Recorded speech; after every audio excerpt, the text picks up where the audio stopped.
Thank y'all for responding to my video that I made yesterday. Today I want to talk about, I just got through fussing. So today I want to talk about kids raising your children to be polite. I don't tell nobody how to raise their kids, but it was an older lady, came by the house. She's a friend of mine.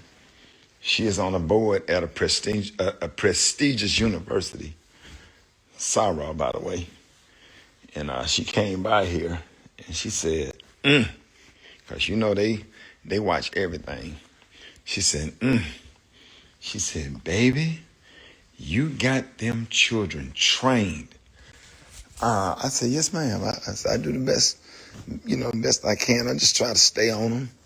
And because what happens is y'all make sure that you train your kids, because your kids is going to, when they leave you and go to school or go anywhere else, they're going to mix in with people that's not trained.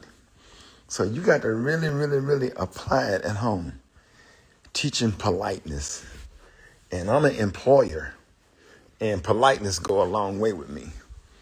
I don't care if they make straight A's or they make A's and B's and good grades and all that stuff. If they're not polite and respectful, I don't care how smart they are. I don't care about their college degree.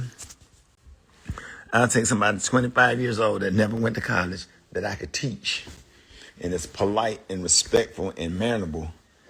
Then I'll take a straight A student that could probably do the job, but they're just not really polite, don't have any manners, table manners, just manners, period. Like the good morning, how are you, thank you, please, yes ma'am, no ma'am, whatever.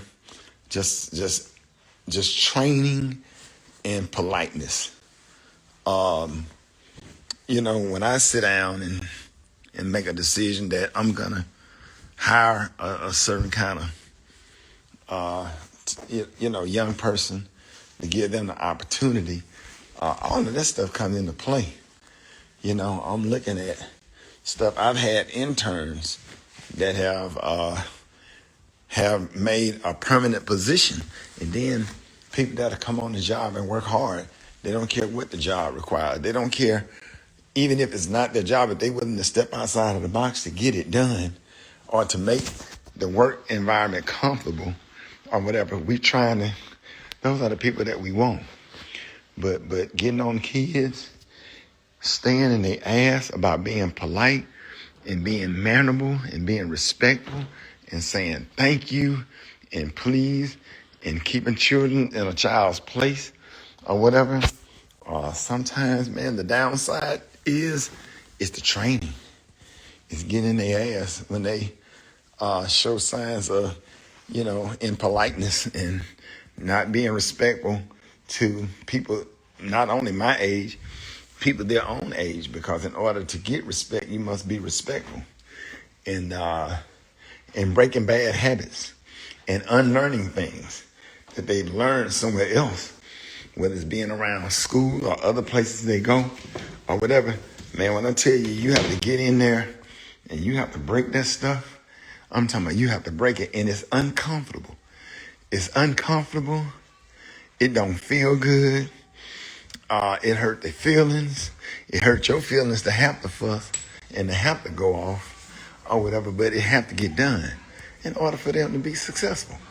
In order for them to be, we so worried about not hurting children's feelings or whatever, we forget about that they need, that you're going to have to train. You're going to have to train up a child in the way that he or she should go. And when they grow old, they will not depart. Some of them will depart, because some of them going to make a decision. Hey, I'm going to do what I was taught and raised to do, or I'm going to do my own thing. And sometimes kids raised the right way, that don't mean they're going to make the right decisions when they become an adult. But only thing you can say, you can go to sleep good every night, knowing that you did your job and you did the best that you could. So Please stay on these kids because this generation is cooked. Very entitled, no respect. A lot of them have no respect towards others. You live in a society where everybody is selfish. Everybody is only thinking about themselves. And man, it's bad. Parenting is not a popularity contest. They're going to go through stages where they just not going to like you. But you're not raising children to be liked. Parenting is not about being liked. But at the end, at the very end, when they walk across that stage and get that degree, or they get that job, or they get that first apartment, and they start to do their own thing and have their own family, and they being respectful, and people say, hey man, it's such and such your son, or whatever, he's very respectful. It's a pleasure. It's such and such your niece and your nephew. Well, y'all did a good job. Then all of that fussing paid off. My adult kids laugh at me all the time. We joke about it. I was talking to Malik, my son, yesterday, and I looked in the background. He was at the laundromat folding clothes. I said, yeah, you're adulting now, doing your thing, but he was talking about how much he used to get in trouble. And he was actually literally thanking me for being on his ass like I was. Like, Pops, thank you, man. He said, I appreciate everything. And now he's living in South Florida doing his thing, and I'm proud of him. So stay on him. Stay on him. Stay on him. It don't feel good. I just went upstairs and went off. Now, I just got to let her sit up there and sit in what she feel and how she feeling. And I have to go up there and make the correction and fuss and raise all kind of hell, or whatever. But you just can't allow kids to condition you to allow them to do what they want to do. There's going to be some accountability. There's certain things that you ain't going to get to do, and you better not. I told her, I said, you better not ever do that again. Do you understand? And I just zero in on her. Not punish the other one, but zero in on the one that did the crime or whatever. Make her feel really, really, really uncomfortable. And zero down to make sure that she don't ever do that again. Just stuff like that. And that's how you get to create your friends. You get to create adults that you like to hang around. I like to hang around my 25-year-old son.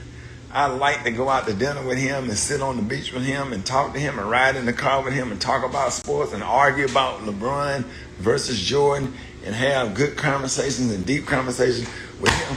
I like to be around him because he was raised in my house and we are alike. He's a great kid, and I'm proud of him.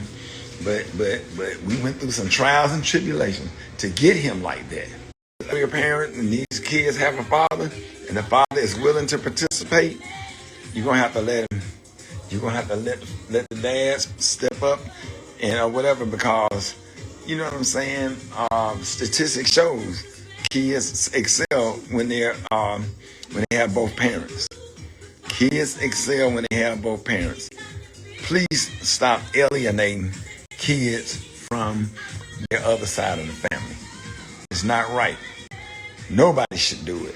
It's not right. So, hey, keep doing what you're doing. Stay on their ass. Stay on their ass. Stay on their ass. And go in another room and cry if you have to. But stay in that ass. You'll thank me later. All right. And I have to say, my grandparents, my parents, they was the best. I stayed getting a whooping. I stayed just for being mischievous and short attention span and not paying attention and being silly and all that stuff. They stayed in my ass. But I finally woke up and got it. And man, I got some values and stuff that money can't pay for. I love who I am and I love what I stand for. And that comes from good parenting and good home training. All right, so if you wasn't raised right, you have an opportunity to break the generational curse. You can make it happen. You could be the leader. You could start a new trend in the family by doing what's right. So make it happen. All right, that's it. I know it went deep or nothing, but it needed to be said. God bless y'all. Y'all have a good day.